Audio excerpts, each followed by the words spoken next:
नमस्कार दोस्तों, आप सभी को हमारे इस यूट्यूब चैनल में बहुत बहुत स्वागत है। यदि आप इस चैनल पर नए हो तो सबसे पहले वीडियो को लाइक कर दीजिए, चैनल को सब्सक्राइब कर दीजिए और अपने दोस्तों तक शेयर कर दीजिए।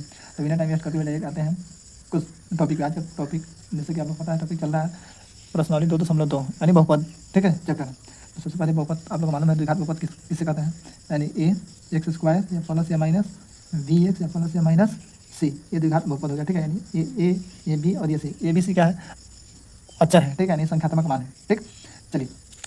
तो पिछले वीडियो में एक और दो बना लिए हैं। अब हम लोग को क्वेश्चन नंबर 3 देखना है। ठीक है, क्वेश्चन नंबर 1 का ये 3। चलिए बोलिए, क्वेश्चन ये है 6x² ये -3 -7x। तो सबसे पहले हम लोग का सिस्टम में नहीं है। ठीक है, सिस्टम में कर लेंगे, यानी आगे पीछे 6x² -7x और -3 ये हो गया आप सिस्टम में। अब इसे गुणनखंड निकाल दीजिए। इसको और इसको आपस में गुना करना होता है, ए और सी को। जैसे गुना कीजिएगा तो 18 आएगा। ये 18 को आप तोड़ दीजिए गुणनखंड के रूप में, तो 2 गुना 3 तोड़िएगा। अब ये जो आया ना, ठीक है, एक भी होता है। अब जो आया ना, इसको जोड़ा में लिख दिया, यानी ठीक है, यानी 2 लिख दिया।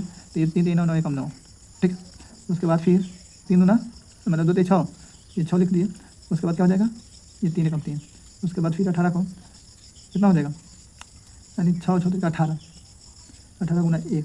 ठीक है, अब आपको जोड़ करके घटा करके बीच वाला लाना पड़ता है। ठीक है, तो बीच वाला मेरा -7 है।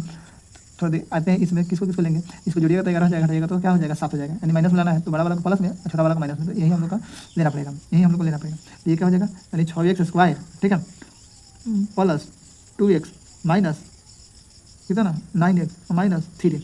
ये यहाँ तक समझ गए। अब इस 4 को आ गया, इसको अलग अलग कर दीजिए 2 भागों में। ठीक है, 2 2 को इसमें जो कॉमन दिख रहा है उसको बाहर निकाल दीजिए। इसमें भी 2 इसमें भी 2 इसमें x इसमें भी x, इसमें 2 डबल x है, यानी कहने का मतलब 2x निकल गया। ठीक है, ये बच गया क्या, ये 3 और एक x निकल गया तो दूसरा x अंदर ही रह गया। ठीक है, ये प्लस ये 2x है और 2x निकाल लिया, टोटल निकल गया तो क्या बच गया, 1 बच गया। ठीक है, अब इसमें आते हैं, दोनों में माइनस है तो सबसे पहले माइनस निकाल लीजिए। ठीक है, इसमें भी 3 इसमें भी 3, तो ये 3 निकाल लीजिए। तो 3 3 का 9। ठीक है, और ये x बचा हुआ तो x रहेगा, माइनस माइनस का हो जाएगा प्लस। ठीक है, ये 3 निकल गया तो क्या बच गया, 1। जब ये दोनों फिर हम लोग का बराबर आता है, ठीक है, तब ये दोनों बराबर आता है तो गुणनखंड सही होता है। ठीक है, सही होता है। अब ये दोनों में से किसी एक को निकाल लीजिए, यानी 3x + 1। ठीक, और दूसरा इसको लेकर के निकाल लीजिए, यानी 2x - 3 हो गया। अब इसका शून्य निकाल लीजिए, यानी 3x + 1 = 0, यानी 3x बराबर ये प्लस नहीं करेगा तो माइनस में। ठीक है, यानी x बराबर -1/3। ठीक है, सेम वैसा ही इसको भी कर लीजिए। चलिए, यानी 2x बराबर ये माइनस में तो इधर आएगा तो प्लस में, तो x बराबर क्या हो जाएगा जी, 3/2।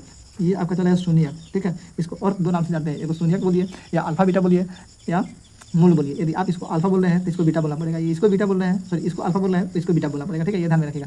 अब इसके शून्यकों का सत्यता का जांच भी कर लेते हैं। ठीक है, तो जैसे कि आपको मालूम है शून्यकों का योग क्या होता है जी, यानी यहीं पे देख लेते हैं। अब होता है शून्यकों के गुणांकों के बीच के संबंध का जांच। ठीक है, यानी शून्यकों का योग, यानी अल्फा प्लस बीटा।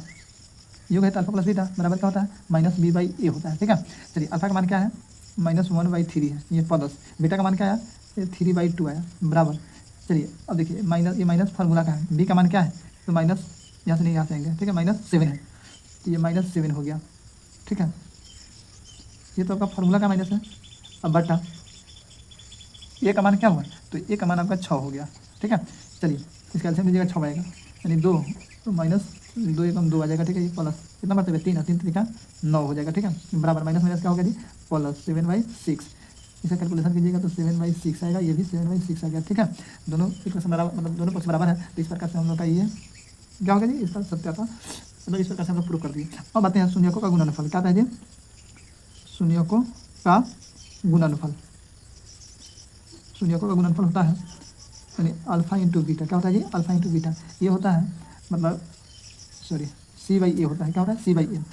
अल्फा का मान क्या है, -1/3 गुना बीटा का मान क्या है, यानी 3/2 बराबर c का मान क्या है बताइए। तो यहाँ से c का मान ये -3 है।